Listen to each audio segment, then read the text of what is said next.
창세기 15장 17절 말씀. 해가 져서 어두울 때에 연기나는 화로가 보이며 타는 횃불이 쪼갠 고기 사이로 지나더라. 아멘. 여기 말씀 보니까 짐승을 잡아서 쪼개놓고 하나님 앞에 제사를 드리는데 그 사이로 횃불이 지나갔다 그랬어요. 의미가 엄청 여기 깊은 의미가 많이 담겨져 있습니다. 그래서 오늘 횃불에 대한 말씀을 중심해서 하나님이 이스라엘 민족에게 주신 언약이 있어요. 그 언약이 무언가를 살펴보려고 합니다. 지난주에도 아브라함에 대한 말씀 드렸는데 오늘도 아브라함에 대한 말씀이지요. 다음 주까지 한 번 더 아브라함에 대한 말씀을 더 나누어야 될 것 같습니다. 아브라함에게 하나님께서 횃불 언약을 하신 데는 엄청난 이스라엘 민족적인 거대한 그러한 축복이 약속이 담겨져 있는 것을 알 수가 있겠습니다. 그러면 하나님께서 아브라함을 통한 그 언약의 큰 틀을 보면 땅의 약속, 지난주도 말씀드렸죠. 가나안 땅이 뭐 요주만한 땅이 아니고 강원도 땅만 하다 그랬죠. 그 넓은 땅을, 강원도가 원산부터거든요. 원산부터 삼척 울진까지거든요. 엄청난 땅입니다. 그 땅을 하나님이 아브라함에게 주시겠다. 땅에 대한 약속, 그 다음에 민족의 약속, 아브라함의 씨를 통하여 많은 자손들이 별과 같이 많아지리라. 민족에 대한 약속, 그 자손을 통하여. 그 다음에 세 번째는 가장 중요한 것이 뭔가 하니까 메시아 약속입니다. 아브라함의 자손을 통하여 메시아, 예수 그리스도가 이 땅에 오실 것을 약속한 말씀이 있습니다. 예수님은 아브라함부터 몇 대지요? 42대라고 그랬어요. 아브라함부터 42대로 그 자손에서 예수님이 오셨어요. 근데 재미있는 것은 이스라엘 민족이 그 출애굽해가지고 광야에서 40년 동안 돌아다녔잖아요. 근데 그렇게 진지를 옮겨치잖아요. 또 가서 진지를 옮겨치고 또 가서 진지를 옮겨치고 진지를 옮겨치는데 그 진지를 몇 번 옮겨친지 아세요? 42번이요. 42번. 그러면 아브라함부터 예수님까지 42대인데 이스라엘 민족이 광야에서 진지를 42번 옮겨쳤어요. 그 다 역적인 깊은 그게 구속사적인 그 의미가 42대와 42번의 진지 그 연결된 영적인 깊은 구속사의 비밀이 있다고 그렇게 볼 수 있습니다. 그것이 우연한 얘기가 아니고 우리가 헤아리기는 어렵지만 깊은 하나님의 구속사적인 섭리가 있음을 발견할 수가 있겠습니다. 그런데 하나님께서 아브라함의 자손을 통하여 큰 민족이 되어야 했지만 사실은 아브라함이 나이 100세가 되도록 자식이 없었거든요. 자식이 없었어요. 그래서 아브라함은 엘리에셀을 상속자로 삼겠다고 하나님께 말씀드렸죠. 난이 된 나이가 이렇게 많으니 자식이 없으니 뭐 살아도 경수가 다 끊어진 지가 오래됐고 이제 자식을 낳을 희망이 없으니 엘리에셀을 상속자로 삼겠나이다 그랬어요. 근데 하나님께서 아니다. 반드시 내 허리에서 또 사라를 통하여 자손이 있게 될 것을 하나님께서는 말씀하여 주셨어요. 그랬더니 아브라함이 하나님께 여쭙기를 주여 그러면 그 증거를 주세요. 확실한 분명한 증거를 주세요. 더 분명하기 위해서 그렇게 주님께 증거를 달라고 구했어요. 성경에 보면 기드온이 보리타자 가던 그냥 시골 농민인데 하나님께서 기드온을 택하여서 이스라엘의 사사를 삼고 가서 미디안을 쳐부수고 나라를 구하라. 그 기드온이 자신이 없지요. 시골에 농사하던데 농사꾼이요. 근데 하나님이 이스라엘의 사사로 뽑아 세웠어요. 그리고 내가 가서 미디안을 쳐부수라. 그러니까 하나님이 물론 함께 하시겠지만 기드온의 입장에서는 부족한, 또 자신감이 부족하고 이게 아무래도 좀 확신이 부족하단 말이죠. 그래서 하나님께 여쭈었어요. 하나님, 그러면 나같이 모자른 부정한 사람이 가서 어떻게 미디안을 쳐부시고 나라를 구하겠습니까? 증거를 주세요. 증거 달라고 그랬거든요. 그래가지고 양털을 마당에다 갖다 놓고 양털에만 이슬이 내리고 땅에는 이슬이 안 내리게 그 증거를 달라고 그랬어요. 자고 나고 보니까 양털에는 이슬이 촉촉하게 내리고 땅에는 뽀석뽀석 하나도 이슬이 안 내린 거예요. 그래서 양털을 꽉 짜니까 물이 한 컵 주르르 흐를 정도로 하나님이 그렇게 많은 이슬비를 그 양털에만 주셨어요. 그러면 확실하지, 하나님이 함께 한다는 증거가 있잖아요. 그래도 기드온은 한 번 더 주여 용서하소서, 한 번 더 증거를 주세요. 반대로 내일 새벽에는 양털에는 이슬이 안 내리고 땅에만 이슬 내리게 주세요. 한 번만 더 증거를 주세요. 그렇게 기도를 했어요. 자고 나서 새벽에 나가보니까 땅은 비가 온 것처럼 촉촉하게 땅이 다 이슬에 젖었는데 양털에는 전혀 뽀송뽀송 이슬이 한 방울도 안 내렸어요. 하나님의 역사 증거지요. 그때 기드온이 증거를 얻고 확신을 얻고 그때 자신감을 가지고 가서 미디안을 쳐부수고 나라를 구원한 그런 사사기 역사를 우리는 너무나 잘 알 수가 있습니다. 그러니까 우리가 신앙생활을 하는 데 있어서 체험신앙이거든. 그게 체험을 통한 확신, 기도 응답을 통한 확신, 얼마나 중요한지 몰라요. 하나님이 체험을 통하여 확실하고 분명한 것을 알려주고 보여준다 이 말입니다. 너무 중요합니다. 그러니까 아브라함도 하나님 앞에 증거를 구했어요. 그러면 내가 나이가 이렇게 많은데 어떻게 아들을 낳을 수가 있습니까? 어떻게 아들 낳을 수 있습니까? 증거를 주세요. 그 말이거든요. 아까 기드온 얘기처럼 창세기 15장 8절에 보니까 그가 이르되 주 여호와여 내가 이 땅을 소유로 받을 것을 무엇으로 알리까? 하나님은 증거를 보여주시려고 준비할 것을 알려주셨어요. 그래가지고 창세기 15장 9절에 내려가니까 여호와께서 그에게 이르시되 나를 위하여 3년 된 암염소와 3년 된 암소와 또 3년 된 숫양과 산비둘기와 집비둘기 새끼를 가져올지니라. 그래가지고 그 3년 된 암소거든요. 3년 된 암소는 큰 소지요. 또 3년 된 암염소, 또 3년 된 숫양, 비둘기 가져와서 어떻게 하랬어요? 가슴을 쪼개서 가슴을 쪼개고 그 안에 있는 내장을 다 걷어내야 됩니다. 그래야 하나님 앞에 제물이 될 수가 있는데 여기 중요한 것은 왜 3년인가요? 동물은 3년이면 완전히 다 성장한, 성숙한, 완숙한 그러한 것으로 의미하거든요. 소가 3년 크면 다 크죠, 그죠? 염소도 3년 크면 다 크는 거죠. 이거 보면 하나님 앞에 제물 드리는 건데 지금 제물이거든요. 하나님은 완전한 것을 받으신다. 온전한 것을 받으신다. 그런 의미지요. 온전. 구약성에 보니까 제사장은 몇 살이죠? 제사장은 30살이 되어야 제사장이 될 수가 있어요. 30살 안 되면 제사장 자기가 안 돼. 30살이라는 말은 완전히 사람으로 완전히 성숙한 사람.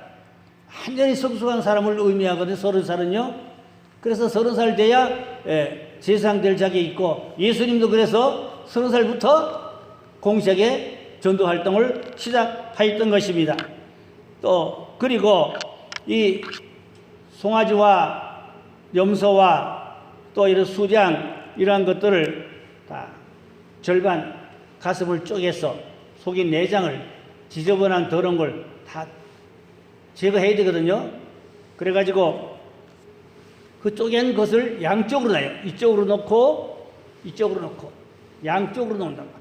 그리고 가운데로 지나가는 거예요. 사람이.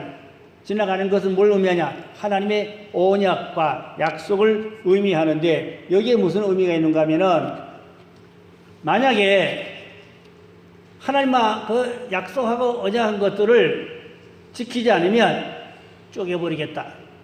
이 소를 쪼개듯이, 염소를 쪼개듯이. 그 쪼개는 그 가운데 사이로 지나가잖아요. 그럼 그것 지나가면서 하나님과 언약을, 약속을, 그것을 맹세하는 거지요. 그런데 만약에 언약을 안 지키면 쪼개버리겠다. 인생을 쪼개버리겠다. 또 크게 보면 언약을 안 지키면 나라를 쪼개버리겠다. 이 쪼갠다는 것이 무서운 의미가 있습니다. 그러면 이것은 그 근동 지역의 문화와 어떤 전통적인 일입니다. 거기에 하나님이 개입하셔서 그들의 전통과 문화를 하나님이 사용하여서 그렇게 아브라함에게 언약하시고 이제 축복하시려고 그렇게 지시하셨던 것입니다.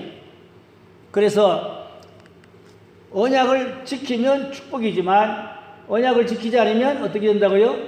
쪼개버린단 말이에요. 동물을 반쪼개듯이 하나님께서 인생을 쪼개버리고 나를 쪼개버린다. 그런 의미가 있어요.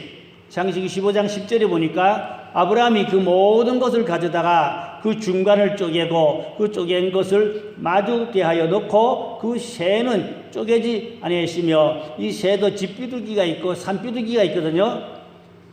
산비둘기는 어떻게 붙들었는지 모르겠어요. 집비둘기도 붙들기가 쉽진 않을 건데 날아다니니까. 그래서 집비둘기는 그래도 오락돌에 있으니까 어떻게 붙들고 둥지에서 붙들 수 있지만 산비둘기는 그 어떻게 붙들었겠어요? 그 쉬운 일이 아니죠. 그 아브라함이 그 산비둘기 붙들나고 아마 피곤하고 힘들었을 것으로 그렇게 생각할 수가 있는데 이 산비둘기는 조그만해요. 조그만하거든요. 그러니까 아브라함이 산비둘기는 쪼개지 않았더라 그랬어요. 안 쪼갰더라. 이게 아브라함의 실수입니다. 우리가 성경을 자세히 잘 보세요. 반드시 쪼개야 되는데 쪼개야지. 이거 산비둘기는 작으니까 쬐끈하니까 하찮게 대수롭지 않게 여기고 그걸 안 쪼갰단 말입니다. 안 쪼개면 뭐가 나와요? 그 속 안에 내장. 내장 안에 뭐가 있어요? 더러운 거 있지요? 오물이 있지요? 배설물이 있지요? 그러면 하나님 받아요, 안 받아요? 안 받지요? 야, 요게 중요한 이거 설교 한 편입니다, 이것도. 쪼개지 하나님이 예물을 받으시는데 쪼개지 않았단 말이에요. 산비둘기 쪼개지 않았더라. 그래서 독수리가 날아왔는데 독수리는 이제 나쁜 의미로 보면은 썩은 것을 좋아하고 시체를 좋아하고 고기를 좋아하고 파먹는 걸 좋아하고 그러죠. 근데 우리나라 독수리는 안 큰데 요즘 유튜브 동영상 보니까 그 중동적의 독수리는요 날개가 3m예요. 엄청나요. 3m 날개를 가지고 뭐 웬만하면 그냥 채가지고 가요. 큰 짐승들도 막 채더라고요. 다 날개가 3m니까 뭐 웬만한 거 그냥 채가지고 날아가는데 야 엄청나더라고요. 그러니까 아브라함이 이 산비둘기 작은 거 하찮게 여기고 쪼개지 않았단 말은 그 속 안에 내장에 지저분하게 더러운 게 있단 말입니다. 그럼 하나님이 안 받으신다 이 말이죠. 그러면 거기 누가 오냐? 독수리는 썩은 거, 고기, 나쁜 거, 더러운 거 파먹으려고 날아왔다 이 말입니다. 그러니까 독수리가 와서 비리로 와서 채가려고 그러니까 아브라함은 아브라함은 독수리 쫓느라고 피곤한 거예요. 뭐 옷을 벗어가지고 휘둘렀는지 독수리 쫓느라고 독수리가 와서 비리로 와서 채가려고 그런 거예요. 근데 그 새 한 마리 쪼개지 않은 거 그게 아브라함의 큰 실수로 그 잘못 그 실수 때문에 학자들은 말하기를 이스라엘 자손이 애굽으로 내려가서 400년간 종살이 했다. 물론 학자들의 견해와 해석이 다 다를 수 있지만 그렇게 풀이하는 학자들도 있어요. 그 산비둘기 한 마리 그 안쪽에 그 때문에 독수리가 와서 달라들었고 그 잘못한 그 실수 때문에 자손들이 400년간 애굽에 가서 그런 고난을 겪었다. 물론 하나님의 큰 섭리, 어떤 구속사적인 뜻을 보면 하나님의 어떤 작정된 계획이 다 있지만 또 그 부분적인 분야적인 내용을 보면 그렇다 이 말입니다. 학자들이 이미 그렇게 보고 그런 이야기를 한 내용들을 제가 많이 듣기도 하고 그랬어요.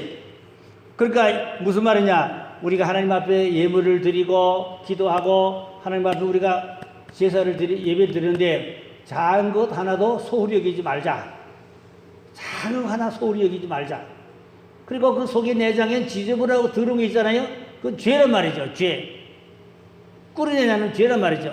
우리가 예배 드리고 기도하는데 작은 죄라도 소홀히 여기지 말자. 작은 죄라도 감춰놓지 말자. 다 쪼개야만이, 씻어내야, 걷어내야, 깨끗해야 하나님이 받으신다. 아니면 독수리가 날라와서 채려고 한다. 물론 이미 성경에 앞서 예레미야도 그런 예언을 한 말씀이 있어요. 예레미야 34장 18절 20절이 뭡니까? 송아지를 둘로 쪼개고 그 두 조각 사이로 지나매 내 앞에 언약을 맺었으나 그 말을 실행하지 아니하여 내 계약을 어긴 그들을 곧 송아지 두 조각 사이로 지난 유다 고관들과 예루살렘 고관들과 내시들과 제사장들과 이 땅 모든 백성을 내가 그들의 원수의 손과 그들의 생명을 찾는 자의 손에 넘기리니 그들의 시체가 공중의 새와 땅의 짐승의 모이가 될 것이라. 이렇게 이미 예레미야가 예언할 말씀도 있습니다.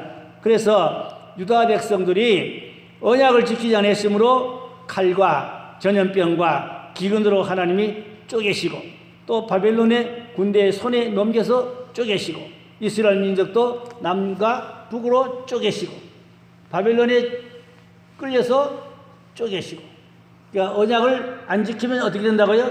하나님이 쪼개신다. 그럼 우리가 아브라함이 문제가 아니고 이스라엘 문제라고 내가 문제란 말이죠. 내가 하나님 앞에 언약, 약속, 믿음의 생활을 똑바로 못하면 어떻게 된다고요? 하나님이 쪼개버린다. 뿐만 아니라 독수리가 와서 쪼은단 말이에요. 독수리가 와서 쪼을, 독수리는 어떻게 보면 마귀 사탄으로 볼 수도 있거든요. 그러니까 아브라함은 그 독수리 쫓느라고 난리가 난다.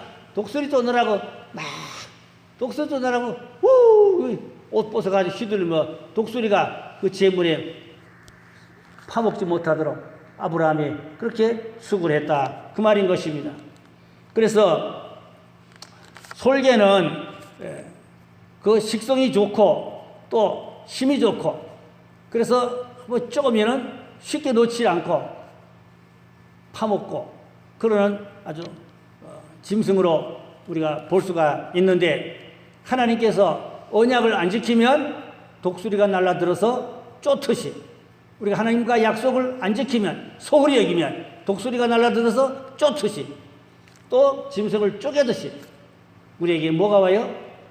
고통이 온다. 어려움, 괴로움이 온다. 그 말입니다. 그래서 이스라엘 민족이 하나님과의 언약을 성실히 지키지 않아서 독수리가 쫓듯이 또 짐승을 쪼개듯이 이스라엘 민족에 뭐가 왔어요?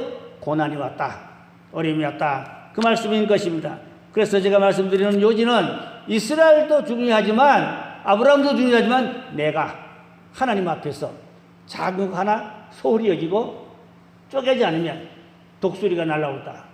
또 하나님이 어떤 손보면 어려운 일들이 닥칠 수가 있다. 그 말씀이 되겠습니다. 그러나 또 성경학자들은 이 말씀을 어떻게 풀이하는가 하면 앞으로 이스라엘 민족에 쪼개지는 고난이 온다. 쪼개지는 고난이 온다. 그러나 독수리가 와서 집어삼키지 못했거든요. 독수리가 그렇게 와서 삐리릭거리고 날라들고 그걸 집어먹으려 했지만 독수리가 집어먹었어요? 못 집어먹었지요. 집어먹지 못했어요. 그 말은 이방 국가들이 이스라엘을 먹으려고 여러모로 공격을 하고 대적을 하고 쳐들어오고 그러지만 소화시키지 못하고 결국은 쪼아먹지를 못하고 독수리가 쪼아먹으려고 날아와서 그랬지만 못 쪼아먹었잖아요. 그러니까 하나님이 그 재물을 지켜주신 같이 이스라엘 민족을 지켜주신다. 그 말씀이에요.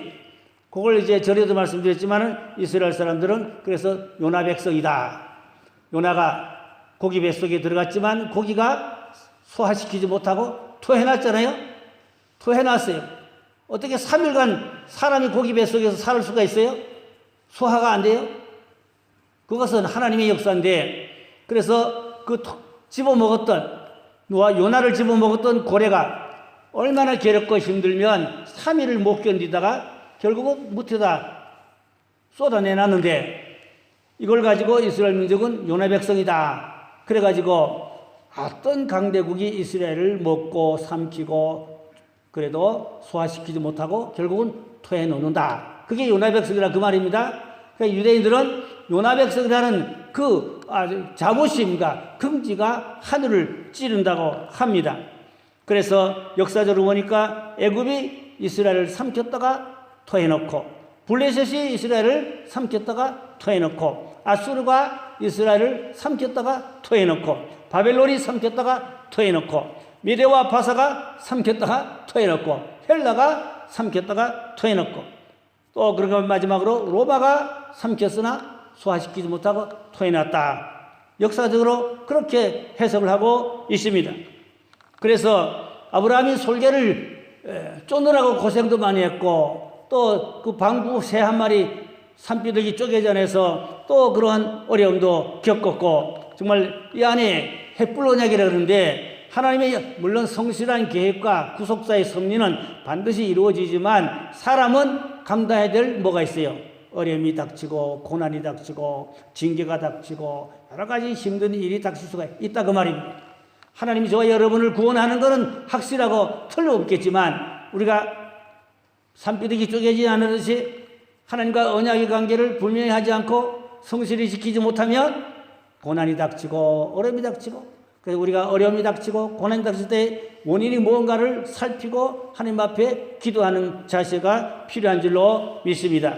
그래서 이스라엘 백성은 어느 민족이라도 건드리지 못하도록, 삼키지 못하도록 이미 하나님의 어떤 먼 그 구속사적인 경륜 안에 들어가 있는 것을 볼 수가 있어요. 그래서 스가랴 2장 8절에 보니까 이스라엘을 범하는 자는 하나님의 눈동자를 범하는 것이라. 하나님의 눈동자를 감히 범하면 하나님이 가만 계시겠어요? 절대 하나님이 가만 계실 수가 없지요. 그래서 이스라엘을 범하는 자는 뭐라고요? 하나님의 눈동자를 범하는 것이라. 그러니까 어떤 강대국이 무슨 어떤 못된 나라들이 이스라엘을 괴롭혀도 결국은 하나님의 눈동자를 괴롭히는 거니까, 찌르는 거니까 다 망하고 만다 이 말입니다. 다 무너진다 그 말입니다. 그리고 이스라엘 민족은 요나 백성처럼 삼켰으나 소화시키지 못하도록 하나님이 다 지켜주신다 그 말씀이에요. 우리도 요나 백성같이 삼켰으나 소화시키지 못하리라. 어떤 나라가 우리를 괴롭히고 어떤 사람이 우리를 괴롭혀도 우리는 망하지 않고 반드시 하나님의 주권과 장중에서 하나님의 구속사적인 어떤 경륜과 섭리를 이루어서 우리는 택한 하나님의 백성으로 반드시 최후의 승리, 구원, 축복이 있게 될 줄로 믿어야 된다 그 말씀이에요. 자, 그러면 오늘 이 솔개가 독수리 아닙니까? 여기에 대한 말씀을 좀 더 말씀드려보면은, 이 솔개가 와서 하나님의 재물을 쪼아 먹으려고 날아온 거 아닙니까? 하나님의 재물을 쪼아 먹으려고 이 독수리가 나왔단 말은, 독수리는 마귀로 상징할 수가 있겠지요. 그래서 교회에서 재물을 잘못 사용하면 뭐요? 솔개가 되는 거예요. 교회 돈을 잘못 쓰면 솔개가 되는 거예요. 용서하고 들으세요. 혹시 어떤 목사님이 총회장 출마하고, 혹은 우리 감리교로 말하면 감독에 출마하면 교회 재정을 마음대로 갖다 퍼다 쓰면 그게 뭐예요? 솔개가 되는 거예요. 솔개가 되는 거예요. 하나님이 기뻐하지 않는다 그 말씀이에요. 또 성도가 헌금을 잘못 쓰면 그것도 솔개가 되는 거고, 마구 잘못 쓰면 안 된다 그 말씀이에요. 어느 교회에서 부흥회가 열렸는데 어느 성도가 400만 원짜리 거금을, 하나님의 헌금을 드렸는데 부흥 강사 목사님이 축복 기도하고 그 400원짜리 봉투를 자기 성질대다 입마에 푹 감췄어. 그 가져갔어. 근데 그게 CCTV에 찍혀가지고 목사님이 짭했어. 부흥 강사가 헌금 봉투를 훔쳤다니까요. 자기 청경차에 감춰가지고 가져갔다 CCTV에 걸렸다 이 말입니다. 그게 뭐요? 솔개다 이 말입니다. 솔개. 그래서 그 부흥 강사를 얘기할 게 아니라 우리가 11조를 띄어 먹어도 솔개가 될 수가 있어요. 11조를 띄어 먹어도 솔개가 될 수 있다. 제가 그 전에 어느 교회 목회할 때에 제가 부흥회를 많이 다녔어요. 옛날에. 그러면 교회를 비우면 장로님들에게 제가 설교를 맡기고 가거든요. 뭐 수요일 설교를 아무개 장로님 하시고 또 새벽 기도는 뭐 누가 하시고 이렇게 다 짜서 다 맡겨놓고 그리고 한 주간 부흥회를 갔다 오고 그러거든요. 근데 어느 장로님이 설교를 뭐라고 한 거 하니까 11조 안 해도 된다. 그건 구약 율법이다. 신약에서는 11조 안 해도 괜찮다. 이런 식으로 설교를 하셨대요. 근데 나는 몰랐죠. 몇 달 오래 지났어요. 어느 집사님이 내게 찾아와가지고 회개를 하는 거예요. 무슨 회개를 하냐? 성경 책가방에다가 11조 봉투를 넣어가지고 와가지고 드리려고 가져왔는데, 장로님이 설교를 하시는데 11조 안 해도 된다고? 그 구약 율법이라고? 신약에서는 안 해도 상관없다고? 그렇게 설교하니까 그 헌금을 11조를 안 드리고 돌아가서 갔대요. 안 바치고 가져가 다 써버렸대요. 그런데 몇 달 지났는데 엄청나게 어려움 당하고 손해 당하고 여러 가지 하나님 앞에 채찍과 징계가 왔다는 거예요. 그래가지고 회개하고 다시 그 다 까먹은 11조를 다시 하나님 앞에 가져와서 내한테 와가지고 자백하고 회개하는 거예요. 내 장로님 설교 듣고 11조 까먹고 아주 하나님 앞에 징계받아가지고 어려움 당했다고. 그러면 그 장로님이 뭐요? 솔개가 되는 거예요. 솔개. 11조를 안 바치는 그것도 솔개가 될 수가 있다. 그렇게 우리가 비유적으로 볼 수가 있겠습니다. 강문호 목사님한테 제가 수도원에 가서 들은 이야기인데 서울의 어느 대형교회입니다. 꼽히는 우리나라 랭킹에 꼽히는 대형교회입니다. 이름 밝히기는 좀 조심스럽고 거기에 가서 뭐 수도원 앞으로 할 것을 설교를 하셨나 봐요. 그때는 장로님이 3억을 주셨대요. 3억. 그 수도원 하는데 쓰시라고 3억을 주신 것도 직접 준 게 아니라 그 서울의 갈보리 교회에다가 재정부다가 돈을 시입해서 그러면 강문호 목사님은 그 재정부에서 그 돈을 또 인출해서 수도원을 설립하는데 썼다 이 말입니다. 그런데 그 장로님은 그 교회 장로가 엄청 많은데 그 돈을 일단 자기 교회에다가 드렸다가 빼가지고 또 그 갈보리로 옮겼대요. 그래서 그 돈을 많이 헌금했다는 그것을 자랑 삼아서 그 교회에서 장로 회장이 됐대요. 또 교회 장로가 워낙 많으니까 장로 회장도 막강한가 봐요. 그 작은 일이 아니고 쉬운 일이 아닌가 봐요. 그러니까 내가 3억을 헌금했다. 그것을 피하래가지고 그걸로 장로 회장까지 해먹고 그 돈은 거기서 빼가지고 다시 갈보리 교회로 보냈어. 그 강문호 목사님은 갈보리 교회 담임 목사 때니까 그 돈을 수도원 하는데 썼어요. 그런데 그 장로님이 그 돈을 도로 내놓으라는 거예요. 되돌려 달라는 거예요. 헌금한 돈인데 되돌려 달라는 거예요. 그래 강문호 목사는 돈이 없다 이거예요. 다 이미 수도원 설립하는데 다 쓰고 돈이 한 푼도 없다 이거예요. 그러니까 드릴 수가 없다 이거예요. 뿐만 아니라 장로님은 헌금하신 건데 강문호 목사에게 직접 이렇게 준 것도 아니고 교회에다가 헌금한 건데 돌려줄 수가 없다. 돈도 없다. 그래가지고 그 장로님이 법정에 고발했어요. 법정에 고발해가지고 재판에 붙었는데 첫째는 지방법원 아닙니까? 강문호 목사의 무혐의로 끝났어요. 죄 없다, 잘못 없다, 실수 없다. 이건 아니다. 그러더니 그 장로님이 고등법원에다가 또 상수했어요, 또. 고등법원에 상수했는데, 고등법원에서도 또 여러모로 변호사 붙어가지고 다 했는데, 무죄. 강문호사는 혐의 없다. 무죄로 끝났어요. 근데 그 장로님이 또 대법원에다가 세 번째 또 상수 또 했어요. 근데 대법원에서도 자, 백방으로 조사 분석해봐야 강문호 목사님이 전혀 잘못 실수 없고 죄가 없다고요? 무죄! 대법원에서도 무죄로 떨어졌어요. 이거 형사법으로 했는데 떨어졌거든요. 그러니까 장로님 이제는 민사법으로 또 가려고 그러는데요. 와, 따야. 형사법으로 3번 졌는데, 이제 또 민사법으로 들어가려고 그러는데요. 그러니까 그 변호사들이 그런데요. 형사법 3번 이겼으면 민사법 가봐야 별 볼일 없습니다. 거기서도 또 이깁니다. 그거 질 필요가 없습니다. 강문호 목사한테 그런 조언을 장로님들이 하시더래요. 변호사 장로님들이. 자, 제가 하는 얘기 뭡니까? 헌금해놓고 그거 돌려달라고 법정에 가서 재판하면 그게 솔개가 아닐까요? 솔개가 될 수도 있지요.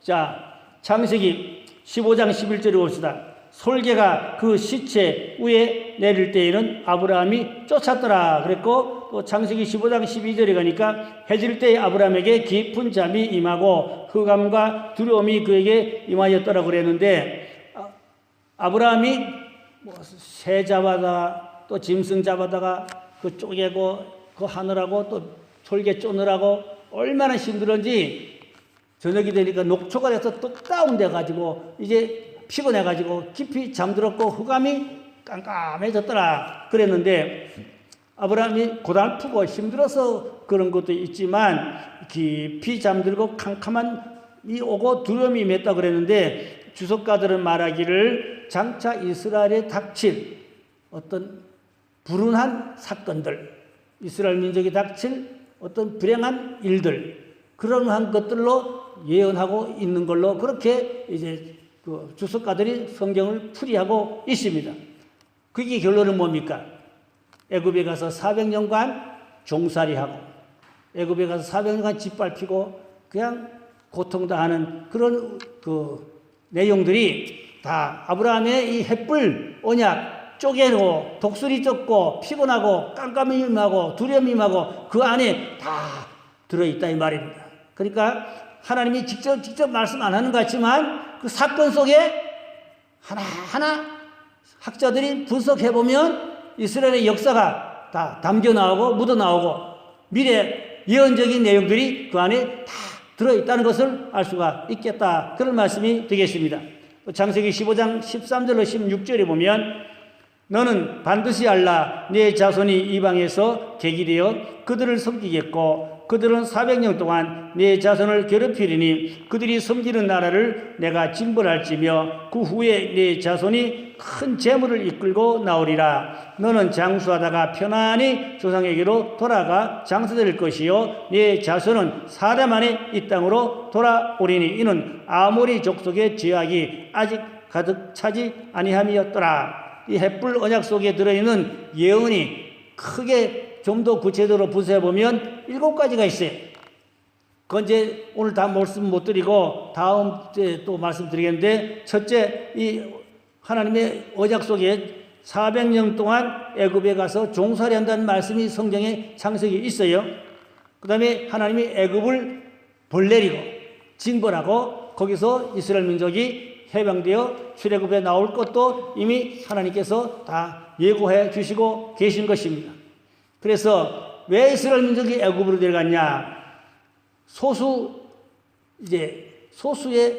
그 가문인데, 아브라함이 소수의 가문인데 애굽에 가서 한 나라가 되는 거죠. 200만이라는 한 나라가 되는 대국민이 되는 거죠. 그러니까 하나님이 애굽으로 내려보는 것은 그 구속사적으로 보니까 이스라엘을 양육시키는 인큐베이터로 하나님이 애굽을 사용하셨다 그 말입니다. 가족을 민족으로 만드는 부화장, 양식장으로 만들었다 그 말입니다. 여인으로 말하면 자궁같이, 아기를 만들어내는 자궁같이 애굽에 내려간 가족이 큰 민족이 되는 그러한 하나님의 구속사적인 깊은 섭리와 뜻이 있는 것을 알 수가 있겠다. 우리 성경을 볼 때는 깊이 보고, 물론 우리가 잘 모르지만 또 주석가들이, 전문가들이 다 이렇게 성경을 깊이 보고 분석해 놓은 그런 이제 책들이 많이 있습니다. 그래서 이제 하나님께서 결국은 10가지 재앙을 통하여 애굽에서 하나님이 이스라엘 민족을 광야로 뛰어나오게 하는 그런 역사가 있었던 것입니다.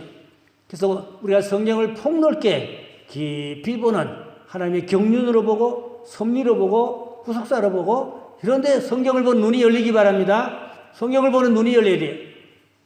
그래서 우리가 좀 더 신앙의 폭을 넓히고 하나님의 섭리와 경륜과 그 하나님의 어떤 구속사적인 뜻을 깊이 헤아리면 우리의 믿음이 쑥쑥 자라고 성경을 보는 눈이 밝아지고 또 세상을 보는 눈도 밝아져서 하나님의 뜻대로 사는 그런 믿음의 사람이 될 수 있게 되는 줄로 믿습니다. 기도합니다. 하나님 아버지, 아브라함을 통한 구속사의 그 섭리, 햇불 언약, 쪼개는 것, 독수리 여러 가지 의미들을 살펴보았습니다. 하나님 아버지, 그 말씀이 나의 삶에서 나의 신앙에서 어떻게 적용되는지를 잘 살펴보고 독수리가 되지 않게 해주시고 작은 재물도 소홀히 여기지 않고 아버지 하나님이여 이제 저 하나님 앞에 깨끗하게 아름답게 잘 드려지는 그러한 신앙 믿음 예물되게 해주시기를 원하옵나이다. 그래서 우리가 하나님의 주권 안에서 장중 안에서 하나님의 사람으로 하나님 원하는 사람으로 하나님이 원하는 일을 할 수 있는 그러한 영장신앙 아버지여 믿음 주시옵기를 간절히 바라옵고 원하옵나이다. 성도들이 가정가정이 든든히 서가는 하나님의 가정 아브라함의 가정 되게 하시고 교회가 든든히 서가는 아버지여 큰 민족을 이루는 그러한 하늘나라가 확장되는 교회가 되도록 하나님 축복하고 은혜를 불어 주시옵소서. 믿고 감사하며 곧 다섯의 왕 우리 주 예수님의 이름으로 기도 올려싸옵나이다. 아멘.